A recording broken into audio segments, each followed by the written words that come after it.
समय की बात है जब रामलाल अपने परिवार के साथ बड़ी खुशी खुशी जीवन बिता रहा था। रामलाल के घर में उसकी पत्नी शीला और उनका 5 साल का बेटा मन्नू रहता था। मन्नू अपने माँ बाप का बड़ा ही लाडला बेटा था। वो रोज सुबह सुबह अपने बाबूजी से एक फरमाइश करता और शाम को आते वक्त वो उसके लिए जरूर लेकर आते थे। एक दिन की बात है जब राजू ने अपने बाबूजी से गुलाब जामुन खाने की फरमाइश की। बाबूजी, मेरा गुलाब जामुन खाने का बहुत मन कर रहा है, आप शाम को आते वक्त जरूर लेकर आना। हाँ बेटा, मैं जरूर लेता आऊंगा। आज तक ऐसा कभी हुआ है क्या तूने कुछ मांगा और मैं ना लाया हूँ? नहीं, ऐसा तो कभी नहीं हुआ। तो बस फिर। मन्नू का गुलाब जामुन खाने का इतना मन कर रहा होता है कि उससे बिल्कुल सब्र ही नहीं हो रहा होता। वो स्कूल तो चला जाता है पर फिर पूरा दिन उसका ध्यान गुलाब जामुन में रहता है। जैसे ही छुट्टी होती है मन्नू फटाफट घर के लिए निकलता है। मन्नू घर आ जाता है और बेसब्री से अपने बाबूजी का इंतजार करने लगता है। देखते ही देखते रात हो जाती है। माँ, बहुत देर हो गई, बाबूजी अभी तक आए नहीं। अरे कभी कभी उनको देर हो जाती है। आज उन्होंने सुबह ही बताया था कि वो अपने दोस्त के घर होते हुए आएंगे क्योंकि उनके बेटा हुआ है। मन्नू उदास हो जाता है और दूसरी तरफ रामलाल अपने दोस्त के घर से निकलकर मन्नू के लिए मिठाई की दुकान ढूंढ रहा होता है। अरे यहाँ तो सब दुकान बंद हो गई है, मैं बहुत ही लेट हो गया, अब क्या करूँ? मन्नू तो गुलाब जामुन के लिए इंतजार कर रहा होगा, मुझे गुलाब जामुन तो लेकर ही जाने होंगे। रामलाल पूरे बाजार में ढूंढ लेता है, उसे कहीं भी कोई दुकान खुली नहीं मिलती। बड़ी देर में जाकर एक सुनसान रास्ते में रामलाल को एक मिठाई की दुकान दिखती है। रामलाल ये देख बड़ा खुश हो जाता है और जल्दी से उस दुकान पर जाता है। अरे भैया, आपकी दुकान अभी तक खुली हुई है? हाँ भाई, मैं तो रात को ही दुकान खोलता हूँ, दिन में तो मैं कुछ और काम करने जाता हूँ। पर इतनी रात को कौन मिठाई लेने आता होगा? आते हैं भाई, बहुत लोग आते हैं, तुम भी तो आए हो। हाँ, ये बात भी है। हाँ तो बताओ, कितने गुलाब जामुन चाहिए? 1 किलो पैक कर दो। दुकानदार 1 किलो गुलाब जामुन डब्बे में पैक करके रामलाल को दे देता है। रामलाल बड़ा खुश होता है कि आखिर उसे मन्नू के लिए गुलाब जामुन मिल ही गए। रामलाल जल्दी से घर पहुंचता है और दरवाजा खोलता है। मन्नू अपने बाबूजी को देखकर भागता हुआ आता है और बोलता है, जल्दी बताओ, मेरे गुलाब जामुन कहाँ है?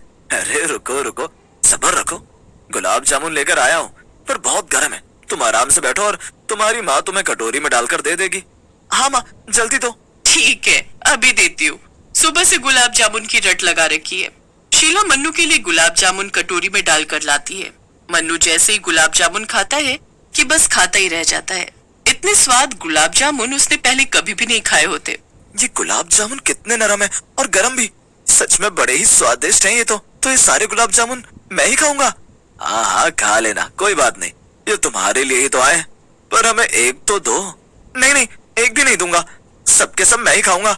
बस फिर मन्नू एक के बाद एक सब गुलाब जामुन चट कर जाता है। वो ऐसे गुलाब जामुन खा रहा होता है जैसे जन्मों का भूखा हो। थोड़ी देर में वो सब गुलाब जामुन खा जाता है। उसके माँ बाप को ये बड़ा अजीब लगता है। अब अगले दिन मन्नू फिर से अपने बाबूजी से बोलता है, बाबूजी, वो गुलाब जामुन तो सब खत्म हो गए, आज आप आते वक्त और गुलाब जामुन ले आना। अरे नहीं बेटा, कल ही तो तुमने खाए है ना, मुझे गुलाब जामुन चाहिए, मतलब चाहिए। अच्छा अच्छा ठीक है, गुस्सा नहीं होते, मैं ले आऊंगा। अब रामलाल अगले उस रात भी आते वक्त गुलाब जामुन की दुकान पर जाता है और 1 किलो गुलाब जामुन ले आता है। इस बार भी उसकी दुकान पर कोई भी ग्राहक नहीं होता। अरे भैया, आपके गुलाब जामुन की मेरा बेटा बहुत ही तारीफ कर रहा था, उसे बहुत पसंद आए, इसीलिए 1 किलो और पैक कर दो। ठीक है, करता हूँ, पर एक बात तो बताओ, इतने स्वाद गुलाब जामुन और आपकी दुकान पर कोई भी ग्राहक नहीं, आप यही गुलाब जामुन अगर दिन में बेचना शुरू कर दो तो आपकी दुकान पे बहुत भीड़ आएगी। खैर मुझे क्या, मैं घर पहुँचूं। रामलाल गुलाब जामुन का डब्बा लेकर निकल पड़ता है, पर रास्ते में वो सोचता है कि आखिर उसने ऐसा क्या कह दिया कि दुकानदार उस पर भड़क गया। घर पहुंचते ही मन्नू डिब्बा खींचता है और गपागप गुलाब जामुन खाने लगता है। उसके मुंह में गुलाब जामुन भरा होता है, फिर भी वो खाए जा रहा होता है और वो पागलों की तरह बस एक के बाद एक गुलाब जामुन मुंह में डालता ही रहता है। मन्नू के माता पिता उसको ऐसे जानवर की तरह खाते देख बड़े हैरान होते हैं। दोनों एक दूसरे की शक्ल देखते हैं। हाँ, कल भी ऐसे ही खा रहा था और आज भी, आखिर इसे हो क्या गया है? ऐसे खाएगा तो पेट में दर्द ना हो जाए। शीला मन्नू के हाथ से डब्बा खींचने लगती है कि तभी मन्नू गुस्से में लाल आंखें करके अपनी माँ की तरफ देखता है। वो अपनी माँ से डब्बा वापस खींचता है और गुस्से में भरी आवाज में चीख कर बोलता है, पागल औरत, समझ नहीं आता तुझे? एक बार में दोबारा मेरे गुलाब जामुन को हाथ लगाया तो हाथ तो। ये सुनकर तो शीला और रामलाल दंग ही रह जाते हैं। शीला को इतना गुस्सा आता है कि वो अपना हाथ उठा देती है, पर मन्नू के देखते ही देखते उसका हाथ हवा में ही रुक जाता है। शीला बहुत कोशिश करती है पर उसका हाथ टस से मस नहीं हो रहा होता। कुछ तो गड़बड़ है, तुम चलो अंदर। शीला जल्दी से रामलाल को अंदर लेकर जाती है। तो मुझे अंदर क्यों लेकर आई? आज इसको एक हाथ लग जाता तो इसे अकल आ जाती। तुम्हें इसे मार देना चाहिए था, तुम्हें रुकना नहीं चाहिए था। अरे मेरी बात तो सुनो एक बार। मेरा हाथ अपने आप हवा में रुक गया था, मैंने रोका नहीं था। जो बच्चा ठीक से एक रोटी नहीं खा पाता था वो आज एक बार में 1 किलो गुलाब जामुन खा जाता है, और वो ऐसे जानवर की तरह खा रहा है। और ऊपर से उसकी आंखें देखी आपने, कितनी लाल और गुस्से से भरी थी। उसके देखते ही मेरा हाथ हवा में रुक गया और लाख कोशिश करने पर भी वो नहीं हिला। ये तुम क्या बोल रही हो? मेरी तो समझ ही नहीं आ रहा। देखो देखो, हमारे बच्चे को कुछ हो गया है और ये ना कल से ही ऐसे कर रहा है। आज वो स्कूल भी नहीं गया, बस पूरे दिन एक ही जगह पर बैठा बैठा हिल रहा था। मुझे ना शक है कि ये सब इन गुलाब जामुन की वजह से ही है। मैं कल ही उस दुकानदार के पास जाऊंगा और उसको जब 2 थप्पड़ लगेंगे तब सच सच बताएगा कि क्या गड़बड़ है गुलाब जामुन में। अगले ही दिन रामलाल वहाँ पहुँच जाता है, पर उसे वहाँ कोई दुकान ही नहीं दिखती। अरे यही तो थी वो दुकान, कहाँ गई? अरे भैया क्या हुआ, क्यों परेशान घूम रहे हो? अरे बाबा यहाँ एक गुलाब जामुन की दुकान थी पर पता नहीं कहाँ गई। अरे भैया तुम क्यों उस दुकान के बारे में पूछ रहे हो? क्या हो गया? जब से मेरे बेटे ने इसकी दुकान के गुलाब जामुन खाए वो पागल सी हरकतें कर रहा है। हे भगवान, ये क्या अनर्थ हो गया। और किसी ने तो वो गुलाब जामुन नहीं खाए, नहीं बस उसी ने खाए। पर आप ऐसे क्यों बोल रहे हो, क्या बात है? वो एक भूत की गुल बजाऊ की दुकान है, वो बस रात के 12 से 4 बजे तक ही खुलती है। जो भी कोई उस दुकान के गुलाब जामुन खा ले वो तो बस समझो गया काम से। ये आप क्या बोल रहे हैं बाबा? मेरे बेटे ने तो उसके इतने सारे गुलाब जामुन खा लिए, अब मैं क्या करूं? कैसे अपने बेटे को ठीक करूं? कुछ बताओ बाबा, मेरी मदद करो। मैं तुमको एक बता देता हूँ और तुम सीधे वहां जाओ जो एक बहुत बड़ा तांत्रिक है। अब बस वही तुम्हारे बेटे को ठीक कर सकता है। रामलाल बाबा से पता पूछकर उसी वक्त उस तांत्रिक के पास जाता है और उसे सारी बात बताता है।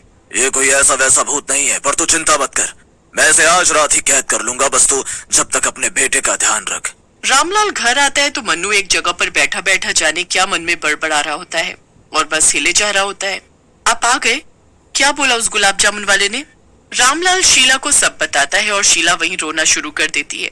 उसे मन्नू की बड़ी फिक्र होने लगती है। रात को सब लोग वहीं दुकान के पास पहुंच जाते हैं। मन्नू अभी भी अजीब हरकतें कर रहा होता है।